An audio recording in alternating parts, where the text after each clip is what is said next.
Hello and welcome to the skating lesson. I'm Dave Lees. And I'm Jonathan Byer. And you Hi. have a beard since last week. Is that no shave November thing going on? Yeah, no, I actually have an audition for Toreador, and so I need to butch it up. Wait, you're going to be in Carmen? Is that what you're telling me? Yeah, exactly. Me and Karen Chen. And they need to audition you? You don't know Carmen? Do they know who you I are, mean, I'm just Jonathan? saying. Don't they know who I think I am? Yeah. That's better than those. I'm going to have to go watch those two gay men fawning over Katarina Witt in that special that Sandra directed. Mm-hmm. Absolutely. I would like Sandra to direct me in Carmen. That would be Oh, nice. dear. I'm Have, auditioning for the Brian Orser role. have you ever seen her TV special? A Passion Escaped. It's very Oh. Sandra, and she's like, we enjoyed our time in Spain, choreographing with local gypsies. Like, and her voice is like so elegant. Yeah. The big story from there was that's when the Berlin Wall came down. Yes. Right? That's what I associate that with.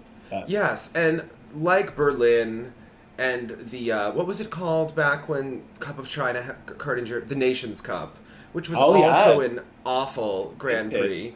Yeah. Where did it take place? Because it wasn't in Oberstdorf. So where did it? It was Maybe Linda Frediani's favorite city of Dortmund. oh, maybe. Dortmund. Yes, They're bad. it was always the third event. It was always terrible. Bucherskaya always won. That's what I remembered of it. Need you say more? Yeah. It was okay. usually the event where, because back in the day, skaters used to compete at 3 Grand Prix events, and they would designate 2 to be scoring.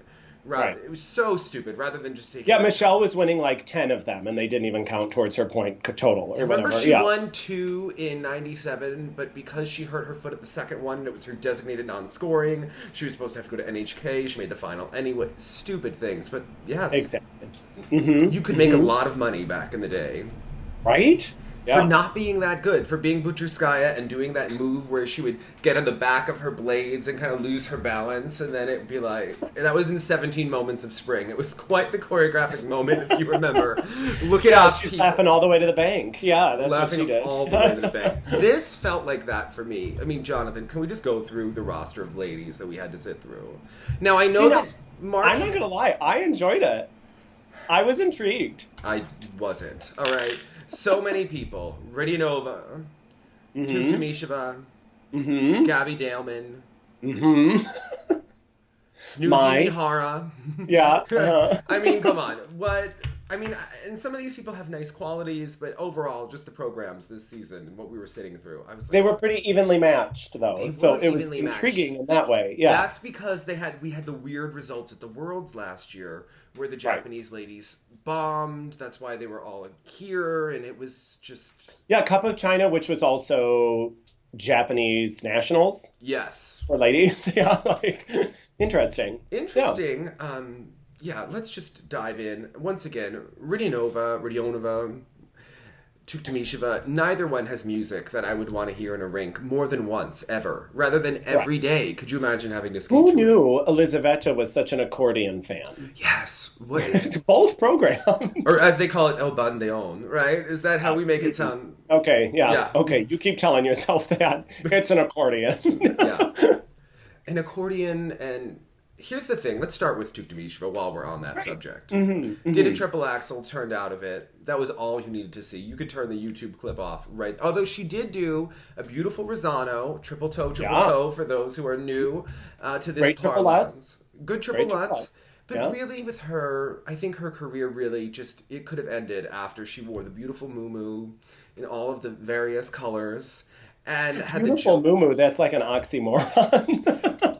Okay. It was the height of fashion and her career, okay? After that, it just... Now we're almost, nay, to the very point I wanted to make about this whole event, which is perhaps a potential lack of awareness in certain competitors. All right. I think that because Mishin came out with that article, he was very upset about the results, felt like they were favoring people from the East. He said there was an Asian sentiment going on. Yes, exactly. I have an Asian sentiment because I preferred most of their programs over the Russian programs. That's my sentiment.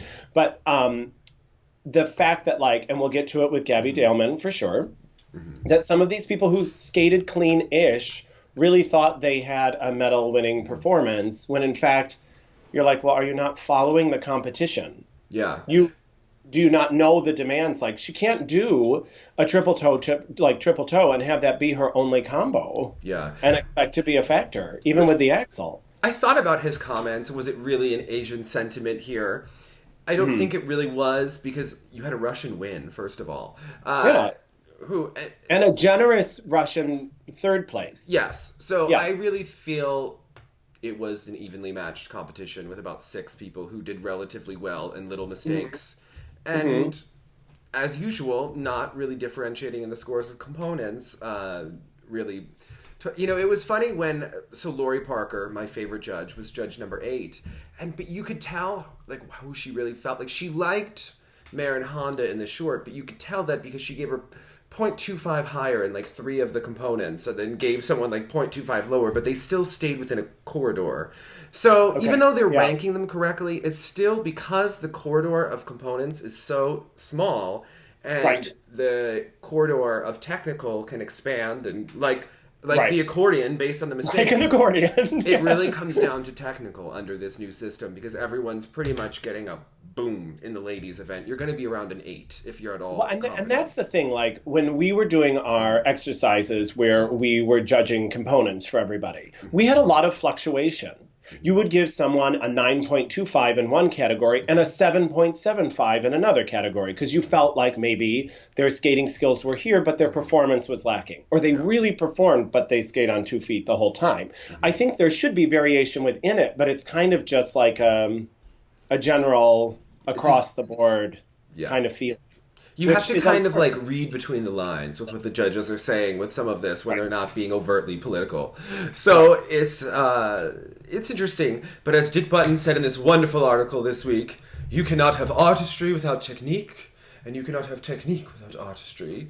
And I thought about that for a while. Dick. It takes beautiful work. When I'm 88 years old, I hope that Jack Gallagher is calling me up to get my thoughts on the skating. I mean, that for your singers. Yes. Amazing. And it was, the quotes were as fantastic as always. It made us miss him. It really did. He seemed like he was having a good day and good spirits. And we agreed on about all of the skating. I felt like he would have hated Cup of China as well. So, although it was funny that I overall felt the event was distasteful, because it really had 2 of probably the greatest performances that we're going to see, with Papadakis and Cizeron, and Sui and Han, however we're going to say their names, throughout the season. I mean, there were 2 of the absolute best, and I enjoy Marin Honda, and then the rest I was like, oh dear. There were hills and valleys for me. It really went skater by skater, and program, and short program versus long program. Also, there were a couple of moments. Do you remember when Rika Hongo, she wasn't here, Skater to the Stars, when she skated in Boston? Yes. And she did river dance. And one of our friends made that joke where he was like, she thinks she's going to have her Jason Brown moment. Yes. Skating river dance in Boston. And those that were there live were like, she thought she won. She thought she was the world champion when she finished her program. And so I would like to create a term. They Rika Hongo'd it. They Rika Hongo'd it. Several of these women, Gabby, Elisaveta, Elena, they Rika Hongo'd it. Always. She always Rika Hongo's it. Yes. What did Annabelle Morozov say about her? She's like, yes, she's a very fabulous girl, very fun. She's always at the center of drama, whether she's creating it or just a part of it. Like, it was like, what she's like...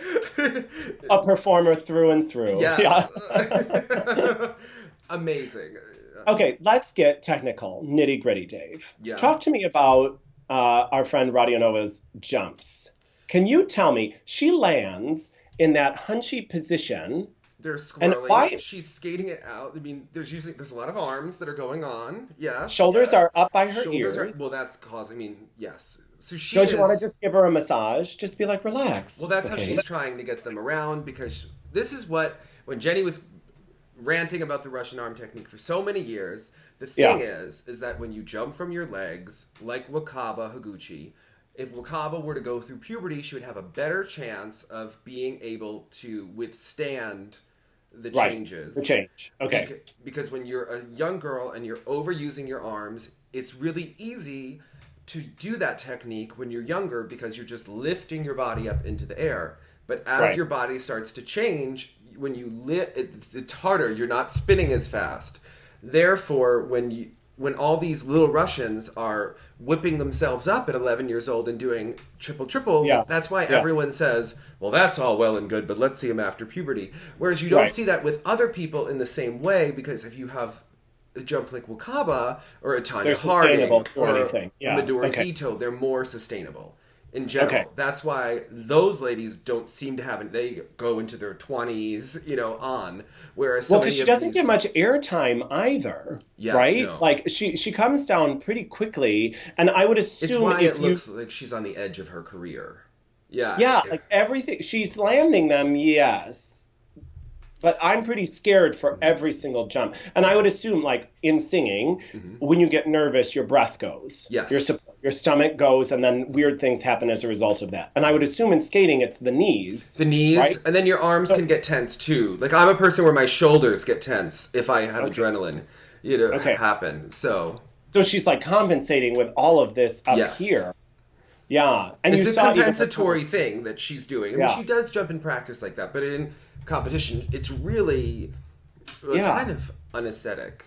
Remember when Yuna would land and it was like just as the toe pick hit the ice, it was just so amazing. If you've ever watched a slow-mo of Yuna when they would show her combination, I mean, you would really see the knee bend that she would get in the leg that would get her up into the air so beautifully, and that's why that was such a successful thing for her. She also didn't seem to gain a pound throughout her career, but she looks, she had very, very strong technique. Radionova's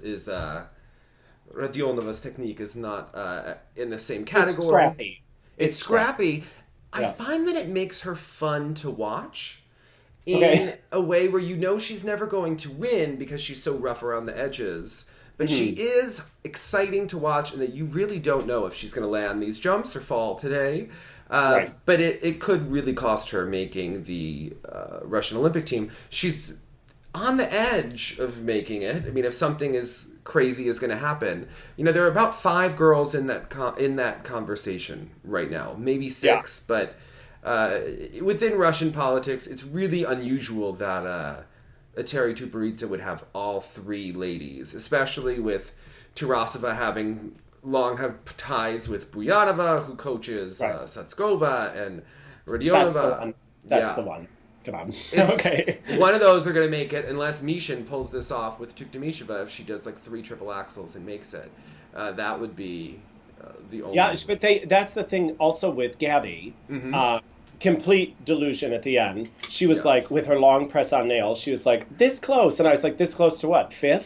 Do you know what I mean? Like, you can't do the triple toe really anymore because you're robbing yourself of doing the 2 combos. Here's the thing with Gabby is that I really feel with Rodionova, with most of these skaters, but especially with Gabby, who doesn't have the strongest skating skills. She doesn't have the strongest edge quality footwork.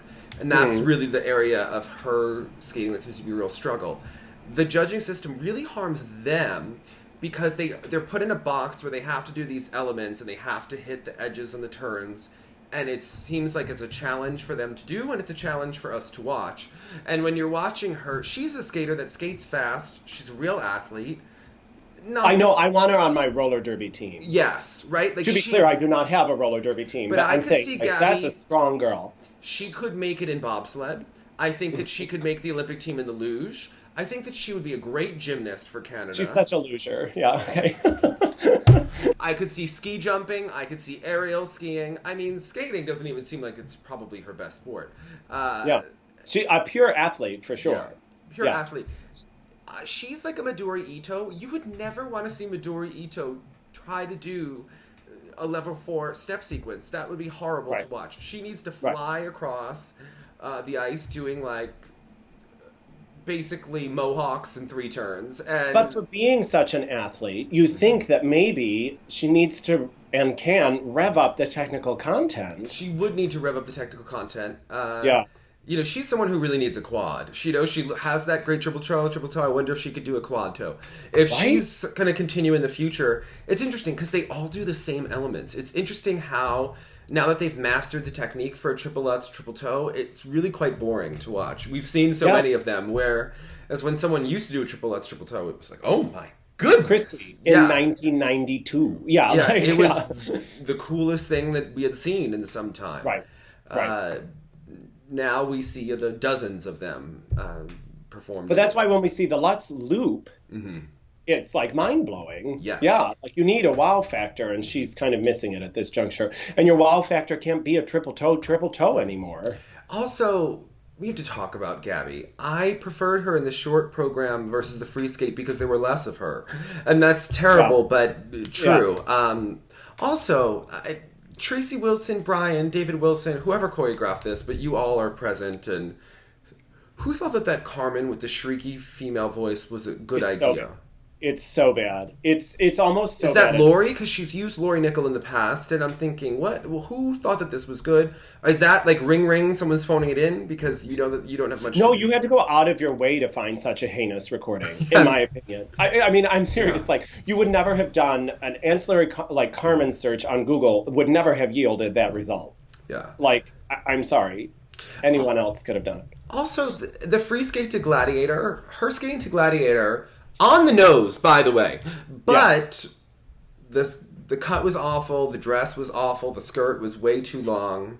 And it seems silly to like talk about the outfit, but what it does, the reason she looked better in the short was it was monochromatic, so it gave her a little more line. And she's got real dark features. Yeah. She looked so harsh and severe, and even though the music is Gladiator, it is not very gladiatorial. Sounding. So she's interpreting like a gladiator, but there's like weird bird sounds, or I don't know what the heck was going on. It sounded like Moana. It's been a long time since I've seen Gladiator, but she's using like, I think the music that they show like after one of the big fights. You know, like the music where it's like going up into the ether, like the softer. It's not one of the like warrior moments. And so that's what she should be using. Okay, she should be going for a triple Lutz, triple toe, and a quad toe using the warrior music. But no, and it just shows to me that maybe they're not totally aware of the requirements needed at this juncture. This season took a turn. Yeah.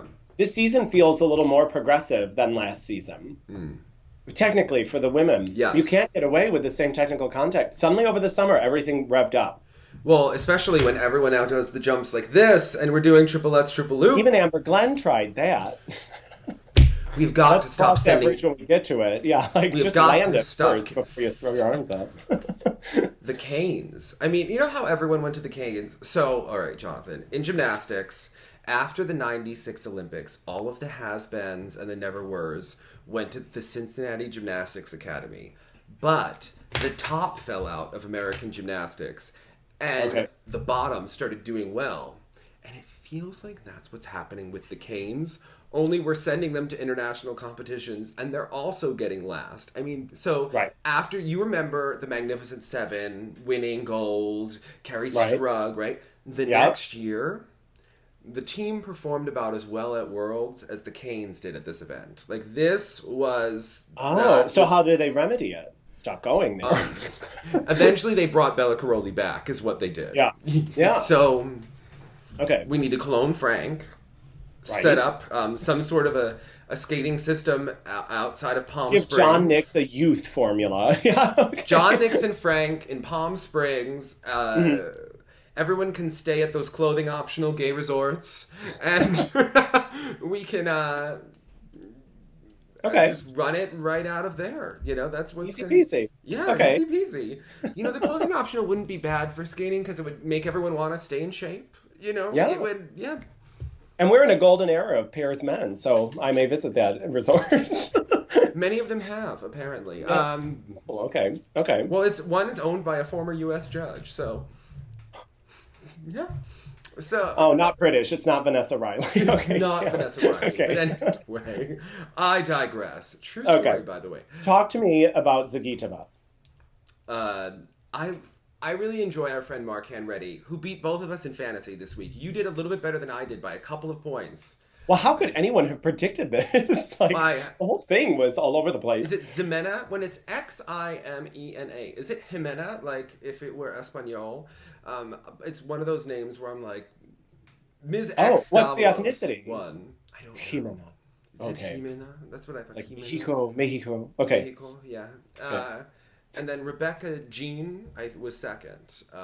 Wow, how did they guess this? These results were so You were wackadoodle. How did 30th, and Elkin was 1 point behind you, and I was a couple points behind, but placements, I was 40th. You were 30th. That's because I threw a wrench in my man crush. Okay. Yeah, I did and it I too. didn't cheat and look at yours, and dumbass me, because you went with Hotarik when we've spent so much time talking about Guaris.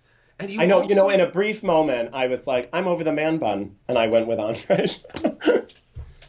But Mateo actually was a very educated guess. Who thought that the crush was going to be like the really tough field? Yeah, the really tough. Exactly. And I tried to, like, when I designed the answers, I tried to get everyone from every different kind of nationality. And, Yeah, like, every discipline. gays, I picked both the tops and the bottoms so that no one would know. And, yeah. Gosh, it was... I tried You to... you really gave the sampler platter there. Yeah. There were great ones to choose from. It was difficult. It was different. I know. You're a mystery to us, so that's... Yeah. Mm-hmm. Mm-hmm. The mystery continues. Okay. So... Okay, so here's my thoughts on Zagitova. I just can't stand it. All right. No, I'm teasing, but like, you know what it is? So her short is still a problem, right? So then I was like, why is she having a problem with the short? And she can do these like ridiculous things in the long. Is it really just because she's used to that program? Or is somehow the jump drill, does somehow that make it easier for her? It could. I also think that she made a fluke error on the Lutz loop. I think it was just like a fluke situation. Okay. The Lutz loop did not look as good at this competition as it has other times. She looked a little bit more nervous. Obviously, in the free, she had the error in the short to contend with. So I would be interested to see what it looks like at the next competition when she doesn't have presumably have a mistake on the short. Because usually that's been one of her easiest combinations, and she lands it with inches to spare. But I thought the rotation just was a little closer in the free than it has been in the past. But overall, here's the thing, and Mark Henretti was going off, and he says what we're thinking. Good. I like him. Yeah, he says what we're thinking, and he always watches our show. Hi, Mark. But he was going off. He's like, it's an interesting strategy that the Russians are using, putting her in these ballet costumes. He's like, some would argue that it's to make her look like a senior lady, and some would say, and I'm like, me, that's correct. That it makes her glaringly look more junior, basically. And to me, he's right. It's Halloween costume choreography.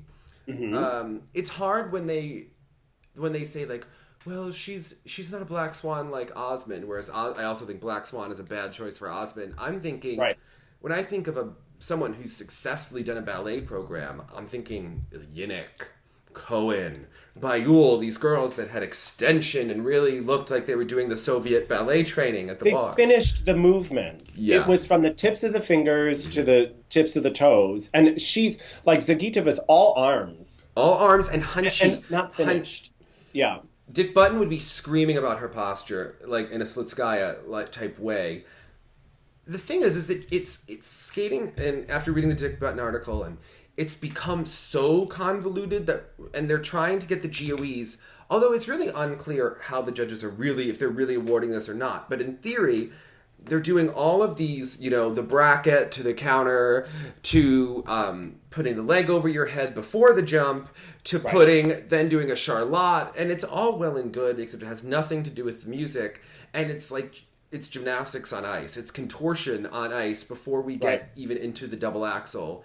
The only cool one she does that arm out at the end of the flip, and I'm always like, it's very powerful to me. But the rest you say, it's garnering the points, but it looks cluttered. And they even mentioned it on the Eurosport category where they were talking about, well, like, this jump just only has, flow out of it. She's just riding a nice edge after the jump instead of immediately doing something else for extra points. And I was like, but that's the problem. I don't want to see her do something cluttered afterwards. I want to see that, like, gorgeous, like, ride out in the edge. It feels dirty to me.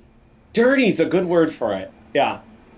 Not like as if, and it's not her fault. It's the way the sport is Yeah. moving, and it's the way that. But to me, it's the same reason of why.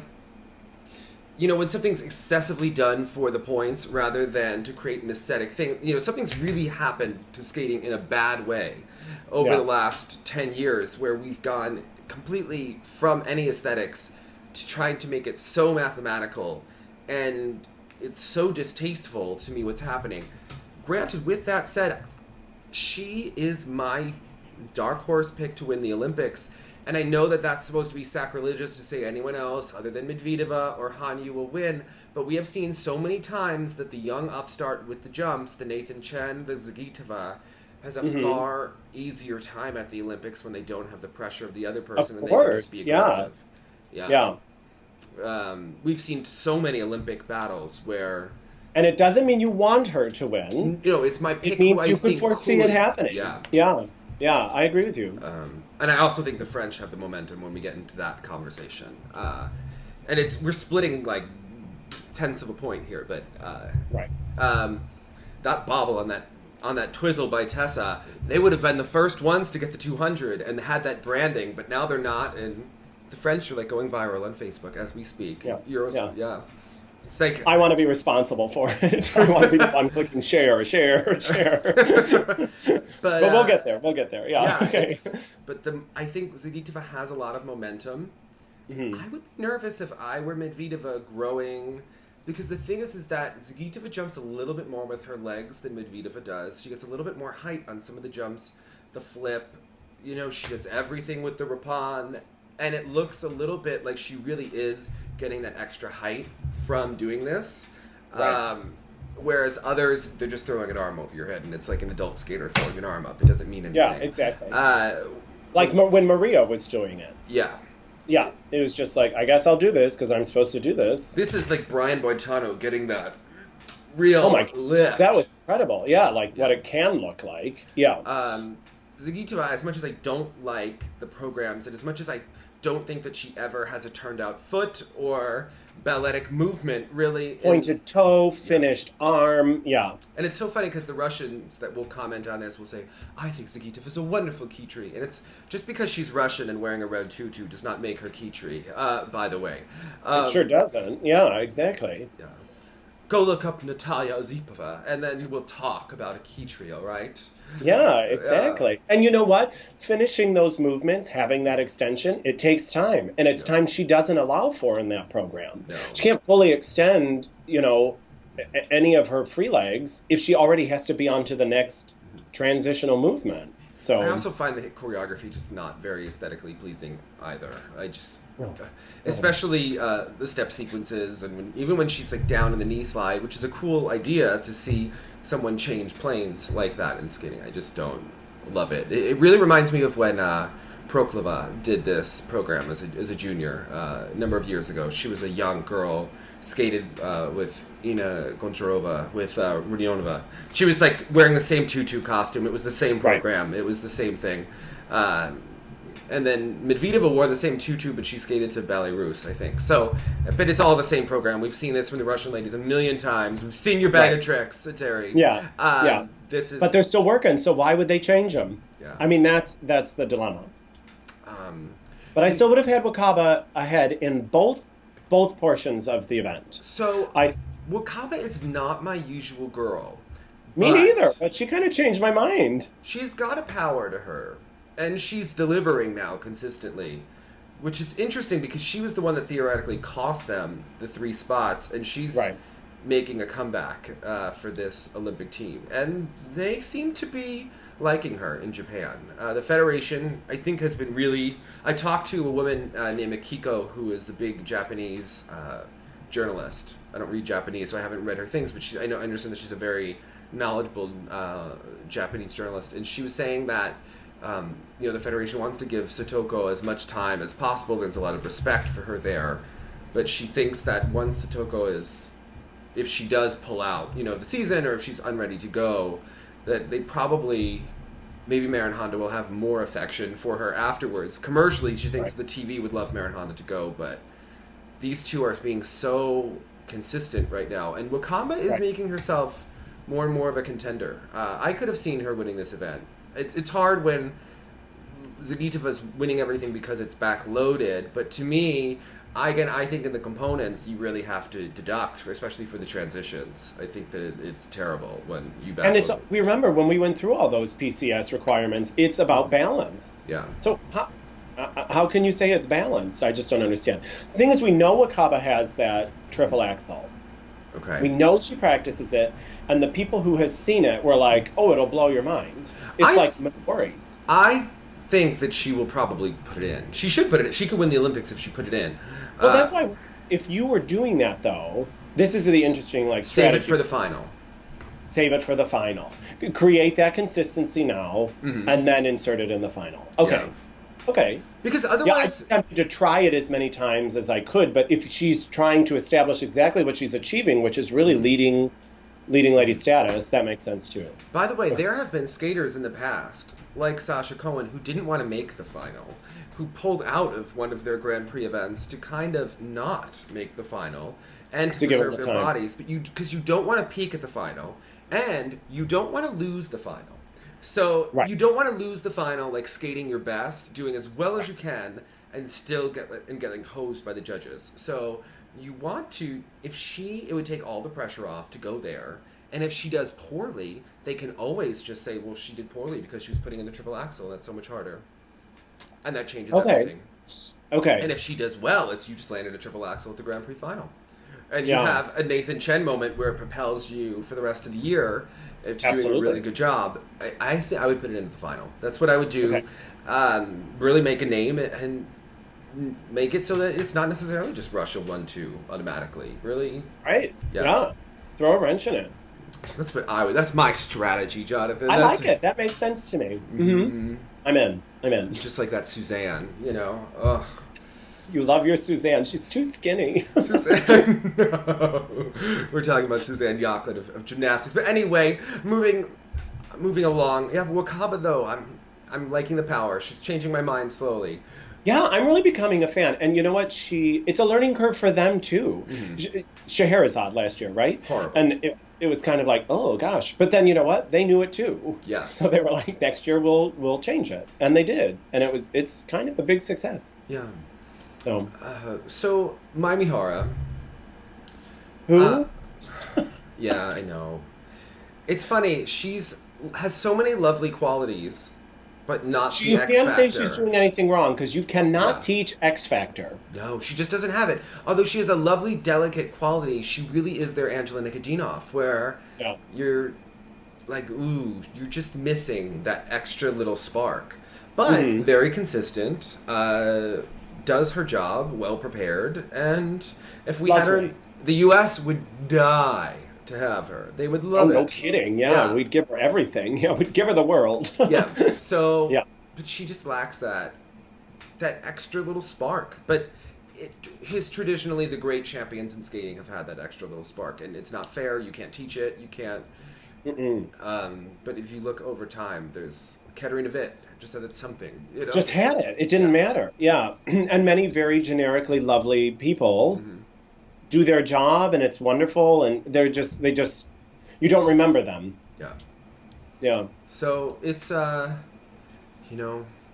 sometimes you're just Stephanie Westerfeld and you're not Laurence Owen. You just didn't have it. Okay. Hello, let me pull out my history book. Laurence cheated that double axel, and it didn't matter, Jonathan. She made the cover of Sports Illustrated. That's Stephanie right. Westerfeld Okay. never did. All right. Just saying. Just saying. Amazing. Okay. But yeah. So after reading that Dick Button article, I rewatched Magic Memories on Ice, Jonathan, and it felt like Which we love. I owned all the volumes on VHS. So I always owned Volume 2, which, by the way, the commercial seemed really good for it, right? Yeah. And it's Katerina like Witt. exhibition. Wait, what is Katerina Witt skating to? It's one of those. It's from that musical about. It's like about AIDS or something, or gays or something, and Or is right? she doing the bad Falsetto? exhibition, or is she skating? No, in Magic Memories on Ice Volume 2, she is skating something to a show. There's some connection here. Okay. But whatever. She's doing it, and it's Christy skating to Pretty Woman Yeah. before she was Sandrified, and Yeah. it was a bunch of other loveliness. But you get to see Dick, basically. If you want to hear Dick Button love someone, him watching John Curry during the... Oh, the, my the God, of course. Yes, he's like, what a tremendous performance! I didn't In the do- monkey suit that they know about. Yes. Yeah. And remember... You know, wait, here's a little bit of information no one wants to know. Alright. The audition for the Carmen that I'm doing on Tuesday is in Innsbruck. Enter John Curry. Enter John Curry, Dorothy Hamill, 76 Olympics, and Linda also- Fradiani in that Bob Mackie gown. Yes. And Okay. wasn't it also... Weren't the 64 games there, too? They Yeah, repeated it was a Innsbruck. repeat. Yeah. Yeah. So, So Magic Memories and Ice Volume 1, I shared the link on our Facebook. Watch it. It's a good Dick Button time. it's incredible. But what it did is it taught so many viewers when we were young, like it exposed us to Janet Lynn. and it the exposed history us. of the fine art of figure skating, as Dick says. It's true, though. Yeah. But That was my first introduction to Linda Fradiani. we missed Linda, but do you know who I saw? And we will get part 2 up of the interview, but do you know who I saw on Monday? Ooh. Ty Babylonia, Randy Gardner, and it That's was it was so great. Although I was a little bit upset because Ty, I'm calling you out. You brought your skates to New York City, and we saw her on social media skating all over New York, and they came out. They walked out onto the ice. I would have really preferred Ty and Randy to come out and do the Ina Bauer together. Do that? Yeah. Yes. That's the photo you took with them. Didn't you do Right. it in between them? They were Yeah. there for over an hour, and everyone just wanted to get up and take a picture with them. And Ty saw me, and she was like, "Dave Lease, you get up here." And I'm like, but like I was ready for it. You don't know that you're going to be ready to do the Ty and Randy pair joint Ina Bauer, but You would have stretched. I would have stretched. But no, I was okay with my. Okay, good. Michael Shanley took a picture with it, and You didn't pull your groin? Oh, too soon. too soon. Too soon. Too Okay. soon. Michael Sorry. Shanley was like not fully ready for his moment. He hadn't practiced since he was about 5 doing the Ina Bauer, but he did a commendable job. And Yeah, Tenley was so- there, and she was very respectable. Yes, Did you get a physical? Yeah. Did you get a checkup? Yeah. we did not. Dr. Albright? Okay. So I want to know, like, at what point did Tenley start wearing the flower in her hair? Can anyone tell us? Like, when did it start? It reminds me of that movie, The Jazz Singer. I think, like, right? Oh, Like yeah. that- Little Billie Holiday reference there. Yeah. Mhm, Okay. Yes. Yeah. Like, when did it start? I don't know. That would be an interesting little. I'll have to ask. I'll have to ask. Yeah. Okay. But anyway, yeah, just little funs for you. And Mm-hmm. then I was going down YouTube Lane. And have you seen Strawberry Ice lately? You know, I have because you sent me the link this afternoon, and it was like mind blowing. I was like, did I just eat mushrooms? I was like, what am I watching? Like, cheesy, crazy. So apparently you weren't the only one eating mushrooms. Well, substances were a big part of the creation of Tyler Cranston's second TV special on CPC. The full version is up. The full version of The Magic Planet, which was like the sequel to it from the next year, was not. But it's some of our favorite people in skating. You have Sandra and Val Bezic. Sandra is playing a pearl at one point. Like you do. Like you do. So Peggy Fleming is like a garden nymph or some sort of mythical fairy creature. Okay. It was with It was when that singer. It was when the singer arose and she was singing. Oh, Well, at so- first I was confused because they were like moving on up. And I was like, Moving should I just on think up. of Jefferson? And it's like people dancing in disco the way you have only imagined yourself dancing. Like, you know, there's usually like a couple of queens who are probably no longer with us, wearing like booty shorts and like long socks, and they are just moving. And it's unclear like where the dance floor ends and where the skating rink starts, and it doesn't matter. It is trippy. It is trippy. Yeah, and they're all in gold. Oh, and Sarah Kawahara performs as the Strawberry Queen in a particularly trippy moment. Okay. Really, I don't remember that part. I'm gonna have to rewatch that part. I couldn't. If someone can explain the plot to us, I asked Sandra. She wasn't quite sure. She No, couldn't. how could anyone be sure? Yeah, even if you're in it at the time, you're probably like, I don't know what this is. She said it was great fun when shows had budgets, you know. So Yeah, no kidding. yeah, she's like Tyler was an original. Yeah, he really was. Correct. Correct. Unfortunately, the IJS is not. Let's go back to this. I'm sorry for this digression, but really check out the strawberry ice on YouTube. You may think that it's just a tangent, but it's not. You have to watch it. No, you really won't regret. You really won't regret it. 11 minutes is our favorite scene. That is where the black singer comes in and everyone is like moving. Racing towards her, and there's like flashes of gold costume. It's amazing. But we need CBC to upload like a much cleaner version because the version of the Magic Planet is much clearer, but it doesn't seem as good. Okay. Although just as trippy, the special effects are not. And if anyone can tell us, so you know how they have like the background with all of like the lights and stuff? Like, does it really look like that? Because the people are like looking at the background. Like, there's a lot of performing like to the trippy lights, and I'm like, could they see that? Where You need to see the documentary about the making of. Yeah. Yes.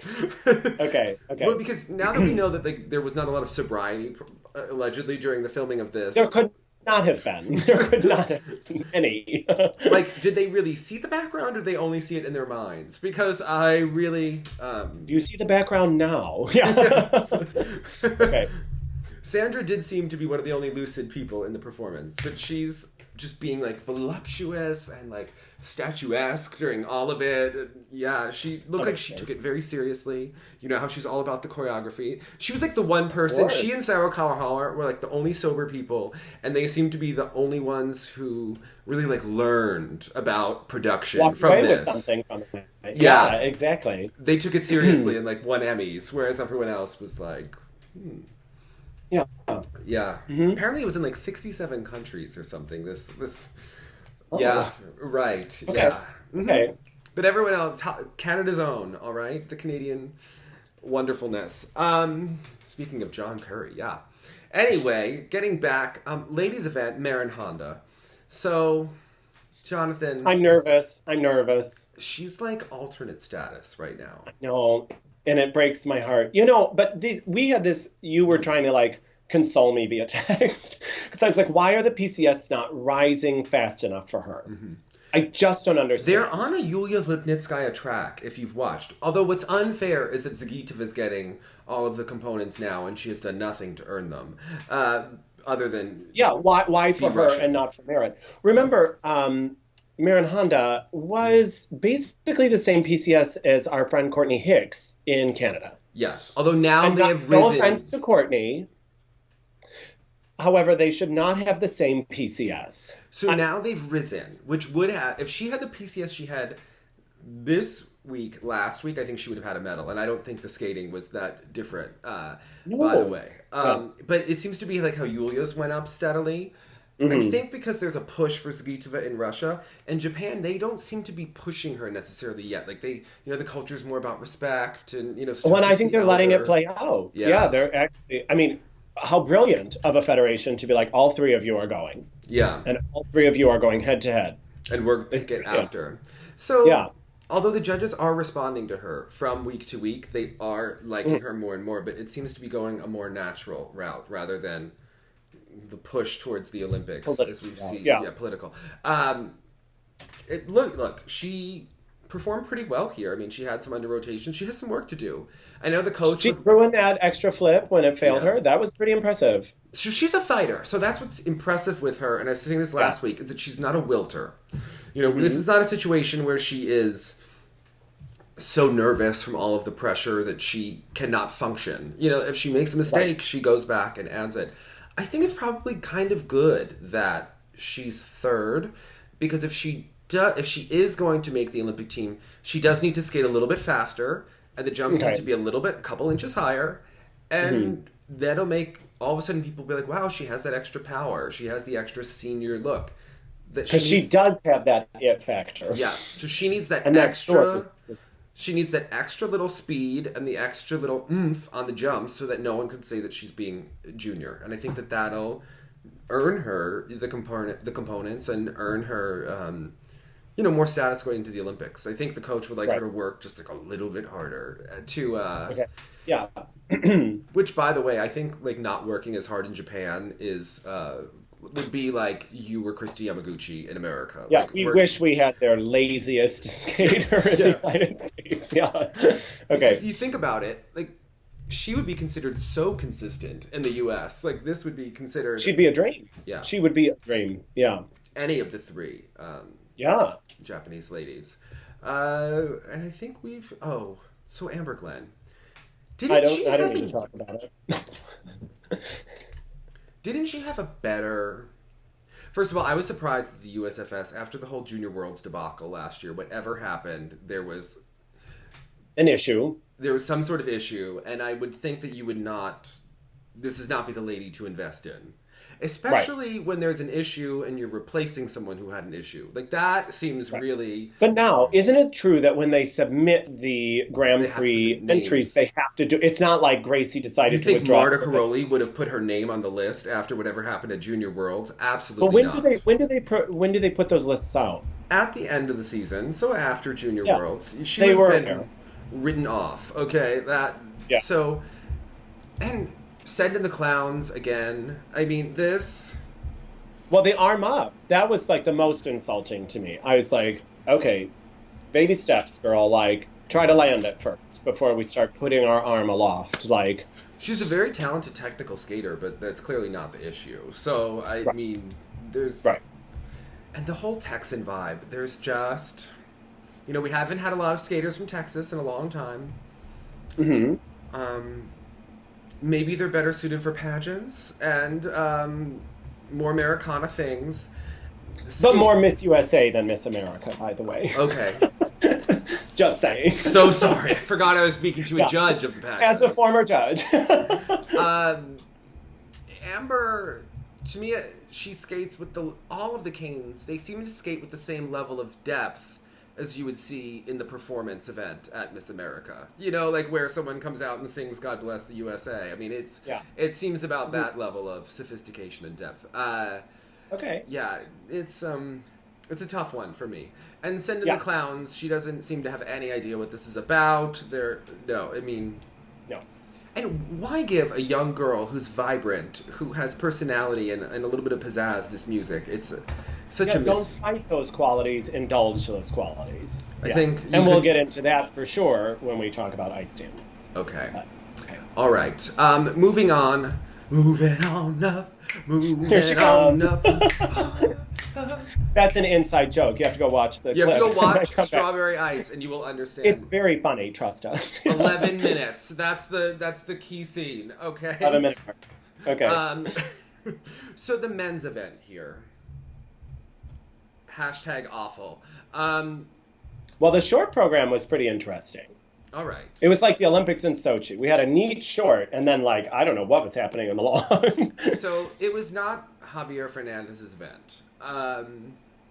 It was, he had the stomach flu, which I ate some bad... I performed in China, okay? Sometimes these stomach issues happen.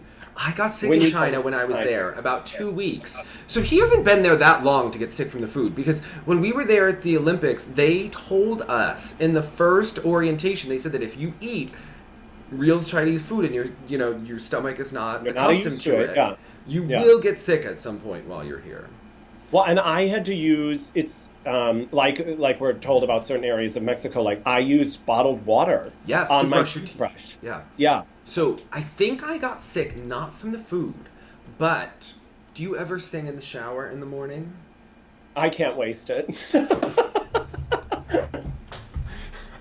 Well, mortals sometimes do this activity called like singing in the shower where you think you're great, at that moment. And it was like a total Sex and the City, Kristen Davis kind of like, you ingest water and you're... Yeah. So maybe that happened to Javier, like... He was singing Man of La Mancha in the shower. First of all, I really enjoy the skating fan. Like, maybe he's not doing well because Brian's not here. And it's like, this is a 2-time world champion. It's an Olympic season. This is not the time to get sentimental. You Well, the flew only all the the only way to reason I China. wonder, I was just curious if somehow Brian helps him focus because he seems what I like about him is he's wild, right? Yeah. He's a wild guy, not like a party guy, but I think he's probably a scattered individual. Like And I Marin wonder, Honda, he seems to take all year to really dial in and get focused. yeah. So I didn't know if Brian helped him concentrate with certain things, and he was unable to do that. Unclear. But now his sickness, because our friend Ashley Kane then, like 30 seconds after Javier said that, she was like, oh yeah, me too. But the issues Javier was facing did seem weak to me. So, but he's always a wild card at this point. I'm not worried about him. And Ashley Kane has performed like that so many times. So let's... Yeah, and Javi, I don't know. For some reason, I'm like, okay, he won't make the finals. And life goes on. He'll come back strong. I'm not worried about him. No, he'll be fine. For some reason. I don't really love this free skate as much as Mark Hanreddy does. A lot of people like it, and I don't think I get it then. I appreciate the movement, and I appreciate the idea of, like, a musical that has Spanish influence. That'll be great for him, but it's not charming enough. It doesn't utilize his, like, schmacting skills. Yes. And I miss it. I really think his Guys and Dolls was the best schmacting program that he did. Yeah. I really thought it was the best. I know it was because it was America and Boston, and... Yeah. But I really liked it. I thought it made him very masculine. Well, maybe he could do a nice Korean musical. Yeah. Okay. But again, I think he's going to be just fine. I mean, should Marin Honda change her free skate to Ari wrong? Should she do it? Jonathan, should she? I've just thought about it now. You know how we're going to change... Yeah. I don't think Turandot is the best vehicle for her. No, regardless. let's change it to Ari wrong, and let's Okay. do it. All right. Let's type it. Let's type it out. Although I don't know if a Japanese girl can perform to Ari wrong. That might be way a little like. Okay. Although I do like her Turandot. I just don't like it as much as other. The free or the short is a much better Yes. program. Yeah.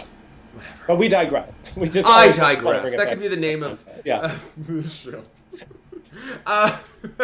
Anyway, the men's event, Max Aaron skated like Max Aaron, but landed more jumps than Max Aaron has in quite some time.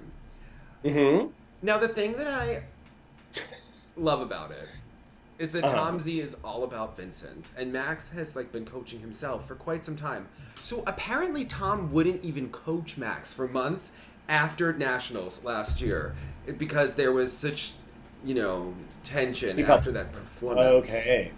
Well, but keep in mind, he did not sit with Vincent in the Kiss and Cry during the short program when he faltered. But he did show up in the Kiss and Cry. Well, that's because he pretends to be coached by Tammy Gamble, even though she's in California and Tom gives him the jump lessons every day, not Drew Meekins. I think Vincent is coaching Vincent also. Well, Vincent, the mother, you've got Drew, who's managing the program. this. Have you seen the program as many times as we've seen it so far? It's never been the same. It's also terrible. It's terrible. I mean, there is no program. The combo is amazing that Vincent does. Yes. That is very impressive. But really, there is... And when he was in the long and the bedazzled vest or whatever, he looked like he was at a gay version of Dunstan Checks In or something. It had a hotel He does look like a bellhop. He does. Yeah. And it's to Moulin Rouge for no reason. And when you do the vest like that, to me, it only accentuates the rolled hunchy. shoulder. And he does a lot of forward crossovers when he's doing all crossovers into the jump. I think he looks doing better doing back crossovers. So why not be like Tanya Harding and do the back crossovers across the ice? Just in every way. Why not be like Tanya Harding? Well, because remember, her skirt flew up in Albertville, so we got a big old shot of Tanya's powerful rear that was causing all of that power on the ice. Yeah. Well, and the other thing is, listen, it everybody... was very masculine, and I enjoyed it. It's whoa, okay. Hashtag we, Tanya. Okay. The thing about Vincent also is everyone has to have the smoke break. I get it. Yes. But they try to hide it. Vincent full-blown was I'm just going to skate on 2 feet and go from one end of the rink to the other. Because and just Tom catch my doesn't breath. care about this. So But they have to, because I mean, the fascinating thing is Vincent clobbered everyone on the technical score in the free. Yes. And Max Aaron won the free, ... because of his PCS score. So, hashtag fake news. Okay, like. So, yeah. Although I would say that Max has better components than Vincent. I mean, talk about damning you with faint praise. I mean, that is. Yeah, yeah. The thing is, like. The thing is, they were competing with a Max Aaron Les Mis, a Vincent Moulin Rouge, and a Coleata Elvis program. I mean, what? Yeah. I mean, let's. Correct. Yeah. Correct. Now, I will say this: Coleata Short. I don't mind that program. I don't think it's brilliant. But where the Elvis one offends me to my core, the short program, I can tolerate it. And I'm sorry, that Quad Lutz to me was like, he landed on a cloud and it was amazing. And there are no steps in front of it. I know, but there's... Who cares? I mean... Get rid of the step requirement. If you're not going to judge it in the men's event, if you're not going to do it, just say the hell with it. Because... Like, Max was literally skating on 2 feet into a jump. Mm-hmm. Like... in the long. So, I mean, yeah, to me, again, we had this whole discussion. Are we giving Coleata the +3? It's a really short entry, which of course makes it more difficult in a way. But yes, it was not a series of immense steps like maybe a Hanyu will do. Yeah. Or even Javi into the Saukow or something. Yeah. But Javi into the Saukow, that one time a year he doesn't pop it. But, this is... Maybe because there's too many steps in front of it. Because he drank the water in China, okay? Just saying. Yeah. He was singing Man of La Mancha in the shower. I mean... It's tempting. And he probably sounded better than the recording they're using. But the other thing about Max's team is his Phantom of the Opera. We already made the joke when it's like, Is Max's Les Mis the short and Phantom the long? I'm so sorry. They're such different programs. I'm sorry that I would ever conflate them. At the end of the day, that was a Les Mis reference.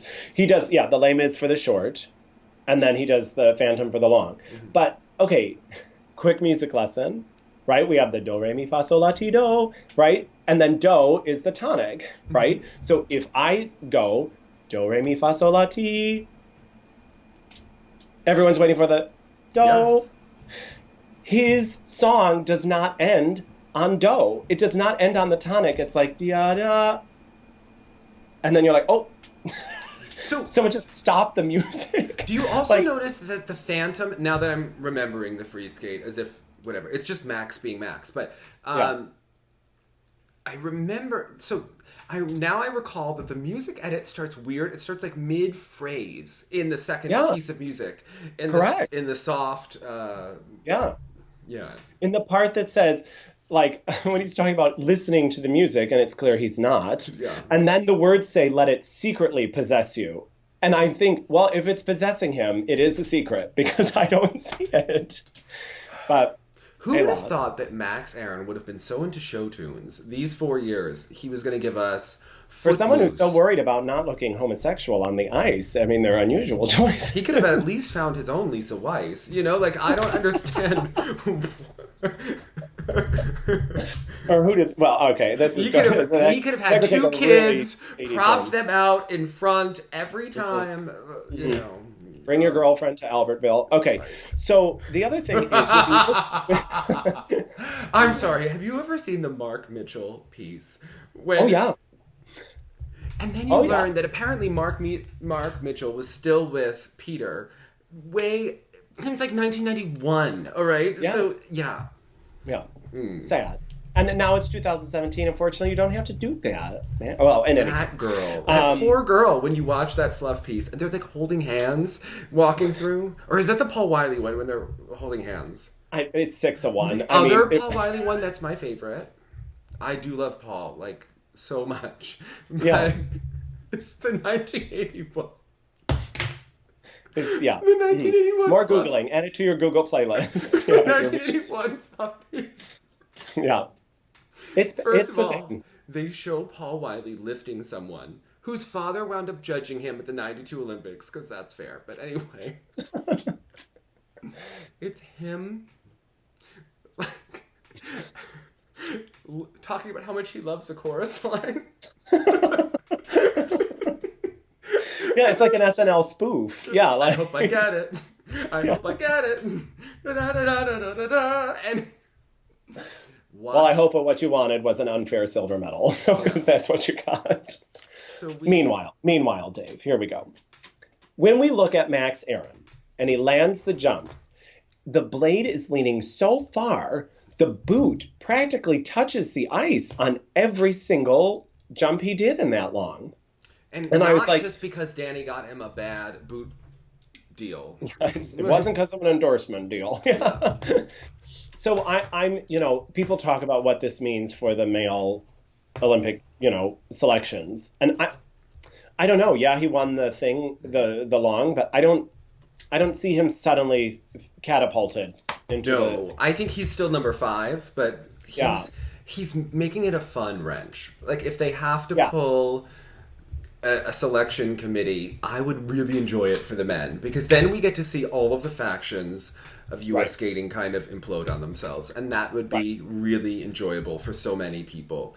Okay. If you because they Just see them all just fight. Yeah, they're all from such different schools. Like, Lindsay Okay. Weber will pick the Olympic team. I'm telling you, okay. And if it It's gonna be comes interesting. down to Lindsay, I think Adam is the best Kiki friendly with her.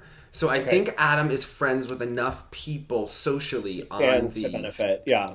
Okay. like they all go to Foster. Did you know that there was a judge who got banned because he made a comment about like Adam's jeans once, and that's why one of the U.S. judges last year was like banned at an event because he made a joke on social media about,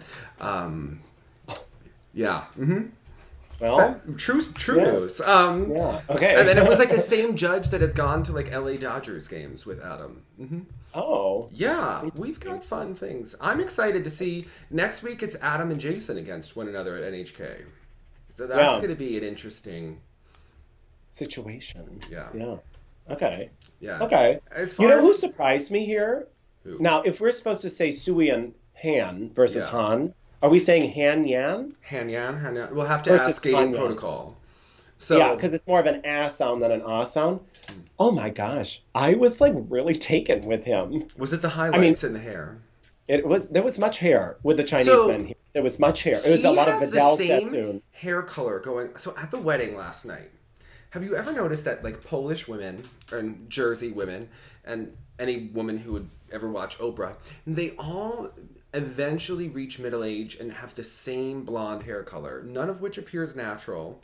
Like Okay. I was looking across the room last night at the wedding, and it was like my mother, my sister, all of my mom's first cousins, and they all have the same hair color, which you could say Variations on a theme. Yeah. Okay. yeah, and you could say like, oh, it's that like they were once like a light brown, then they became dirty blonde, and now they're like rather blonde, and you're like, wait, none of that is natural. And then you're Yeah, trying to okay. remember like what, but they all have like the same Sure. hue to Yeah. color the gray. Okay. Hanyan had that same kind of color going on at this event. I was like, he could really fit in the Karchevsky family. That would really, yeah. Also not as natural. And was he performing to Tracy Chapman in the long? Who was singing that? Because it had that kind of vibe going on. Oh yeah, it was much too high to pitch to me. Chapman. She sings lower than I do. Okay. The thing is, like, the edges were so nice. The program was of quality. The jumps are interesting to me. I'm not used to seeing that, especially in the axle technique. Like, it was very like going for distance Yeah. or something like that. I was very intrigued by it, and it was nice to see him. He's called a natural talent who, now that he seems to have trained for about a couple of weeks, is really putting it together. Funny. Yeah. Okay. Because he wanted out of the sport before Boston. When he was training at Toyota, he wanted to retire after. Yeah. I think he was quite injured around that time and was hoping to, The quad was great. Yeah. Like, it would be nice to see him at the Olympics. Like, surely they have two spots. Yeah. Yeah. So, Bo Yang Jin landed things and pulled off a silver medal here. you know what? Okay, so when you do an opera audition, you usually bring 5 arias, right? You choose your first one, Okay. and then they ask you what the other 4 arias are, and then they ask for it. And they're usually looking for something totally different. So if I open with an Italian piece, they're going to ask for some weird, funky modern piece to see where the weaknesses and strengths lie. Are you hiding something in your first piece? And that's exactly how I felt with Boyan Jin here. The short program tricked me. It was Laurie, it was smart music, and for him, relatively speaking, it was rather lovely. Mm-hmm. It was committed. It was better artistry than we had seen from him before. It was better interpretation than we had seen before. And I kind of left that program being like, I think he's really changed. I think he's really improving. Again, not an artist's artist, but he's getting better. And then I saw the long and I was like, oh, never mind. You know what I mean? Then we had to like sustain it for 4 minutes and we had to do it in a different style. And it didn't work, did it? It didn't work. But are you saying that we should go back to the old Grand Prix final format where you had to do 2 different long programs? That way we could see that Medvedeva's 2 free skates are actually the same to different music. Or many of these people. Yeah, it could be an interesting exercise. Yeah. Mm-hmm. Remember when Tim Gable had to try to do 2 different long programs? I mean... Oh, and I was watching German commentary here because for some reason my Eurosport feed... Who commentates in Germany? Anyone go? I don't know, but they are yelling a lot and they yell over each other.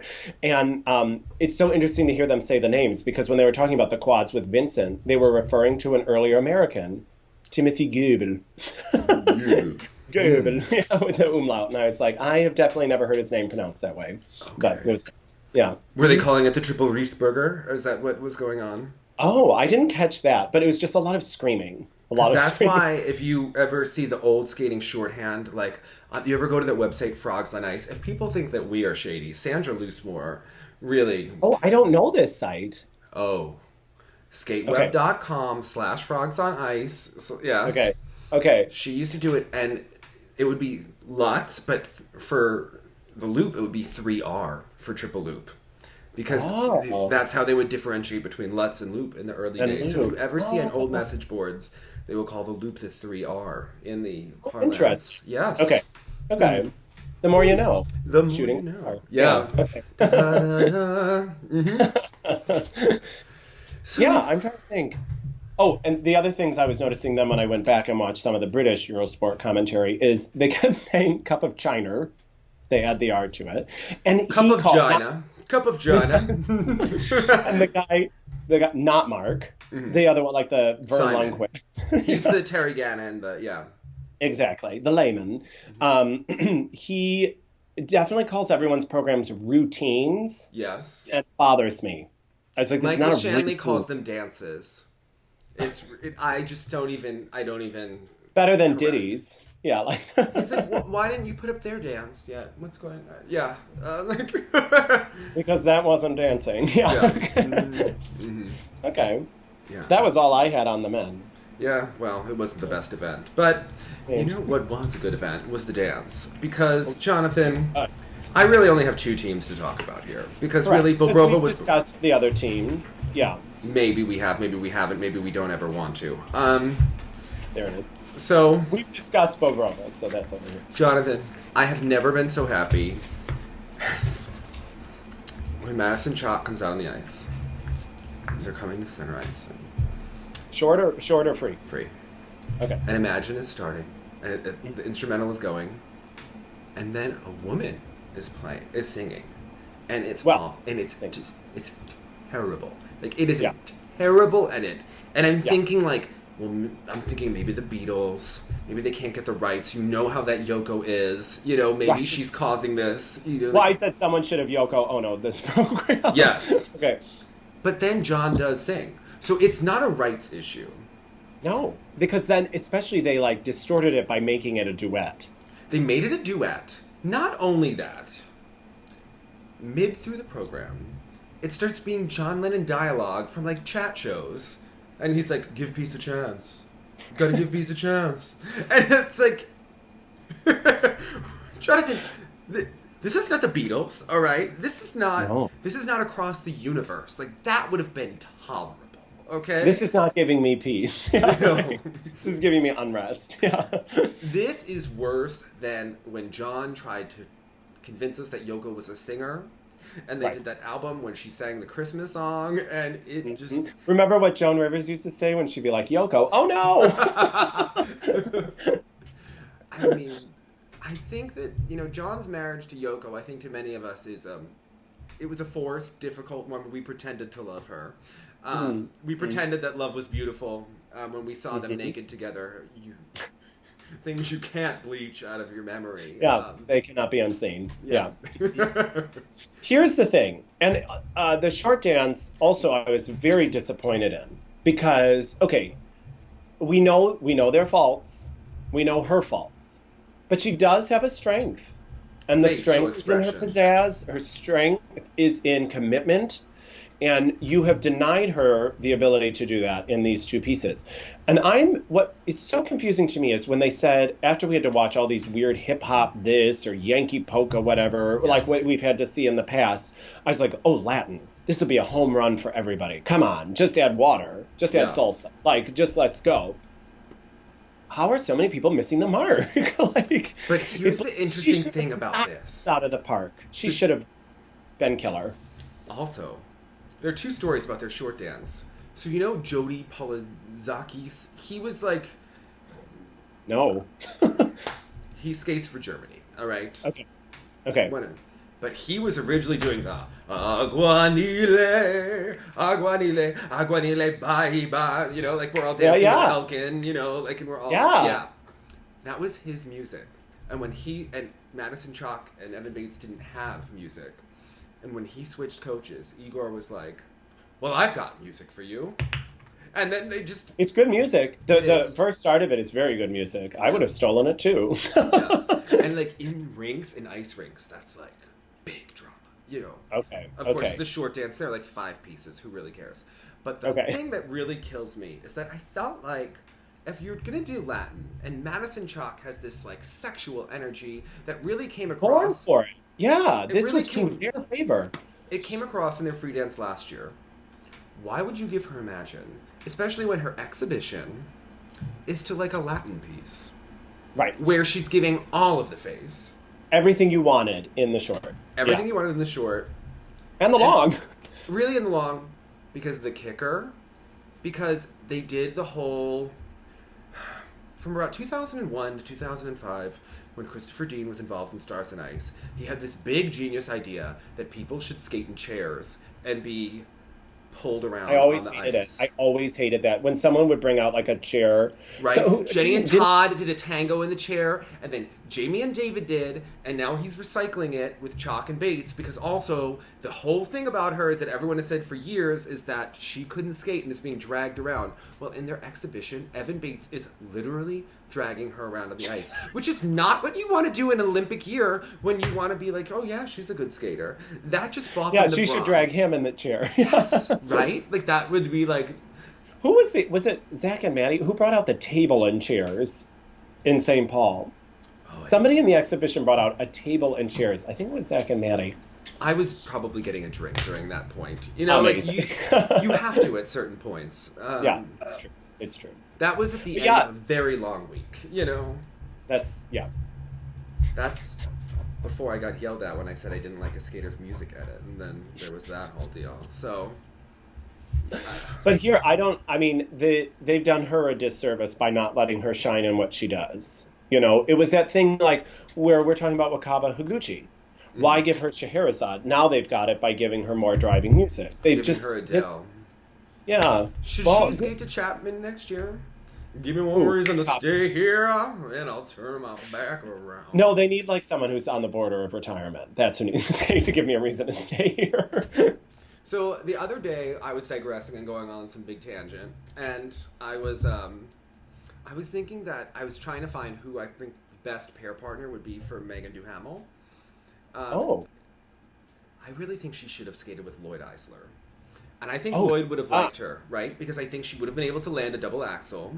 Mm-hmm. So I was like, what was the name She still practices them. Yes. She What can do was it. the name of the lift that they did? It was like the high fly, thank you, bye, where like she flew over his head and then Oh, he tosses her and turns her around. yeah, and then like she he winds could up do like it, on yeah. her skate in between his legs, like that girl Mhm. did on skating Yeah. with celebrities. And then the dad throws the cowboy hat every time or whatever. Yes. You missed one of my jokes, Jonathan. But anyway, Oh, say it again. Say it again.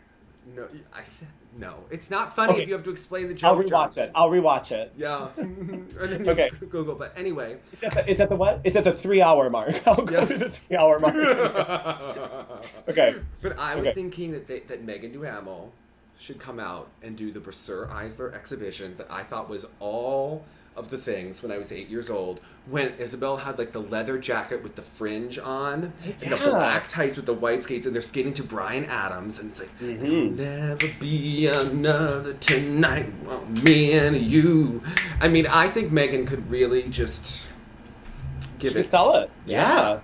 And she She'd was be up like, for those. Dave Lee, that's an awful idea.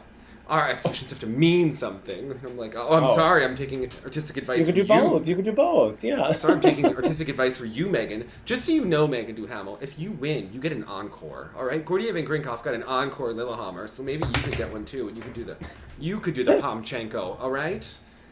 How rude. She'd try. She would try. She would do it. All right. Yeah. Yeah. She would do it. She may not land it. They may only do it once. They may have like fluff piece after fluff piece about how they're going to do this quad lutz and then the triple axel. And then they may do the Pomchenko one time and then never again because it doesn't get enough Yeah. points, you know? It's right. It's right. She could do it though. Okay, so now Dave. Chalk and Bates. Awful. American Ice Dance. They are now I think they currently solidified themselves third. as the third team, Well, did you right? see them in the Kiss and Cry? They knew it. They didn't even fake it. They didn't even do the skater. Oh, they They The were- Gabby Daleman, remember when she was like, what the hell? No, they What the didn't hell? even do it. Yeah. All of them. And they didn't even do the Ashley Wagner, like. No. It was all four of them, and they all just looked like. Okay. Well, that answers that. So, That's why people premiere the programs before, so you could have adjusted already. not when you're trying to hide yourself politically and look good. And they do the Shibutani approach, but they're not as consistent or as good as the Shibutanis. So, right now. As someone Hubble- said, these programs made the Coldplay look profound. So Yeah. So Hubble and Donahue have moved to number 2 in U.S. Ice Dance, and they're tracking to move to really face off with the Shibutanis at the final because if you look, they are at a 76, and They may get it. the Shibutanis were at like a 77.48, I believe, or Mhm. there's about 1.48 to 1.5 difference. Hubble and Donahue have a -1 in there. I also don't think their short is the better vehicle. Now in the free, they have a 113. Whereas the Shibutanis were at a 111. Right.